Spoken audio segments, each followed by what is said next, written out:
السلام علیکم ورحمۃ اللہ وبرکاتہ۔ اللہم صلی علی سیدنا محمد وعلی آل سیدنا محمد کما تحب وترضی لہ۔ بسم اللہ الرحمن الرحیم۔ ربنا ظلمنا انفسنا وان لم تغفر لنا وترحمنا لنکونن من الخاسرین۔ سورہ اعراف 23۔ یہ جناب حضرت آدم علیہ السلام کی دعا ہے۔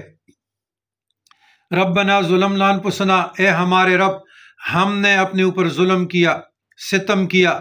وَإِن لَّمْ تَغْفِرْ لَنَا، اب اگر تو نے ہم سے درگزر نہ فرمایا، وَتَرْحَمْنَا، اور رحم نہیں کیا، معاف نہیں کیا، لَنَكُونَنَّ مِنَ الْخَاسِرِينَ، تو یقیناً ہم خاسرین میں سے ہو جائیں گے، تباہ ہو جائیں گے۔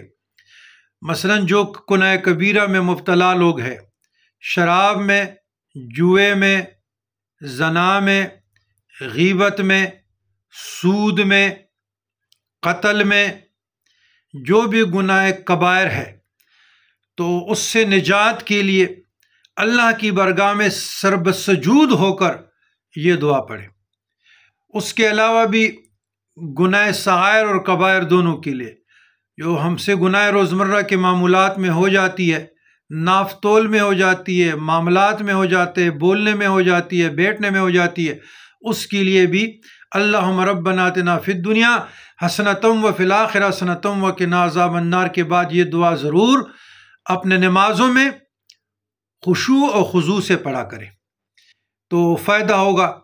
والسلام علی من اتبع الہدی۔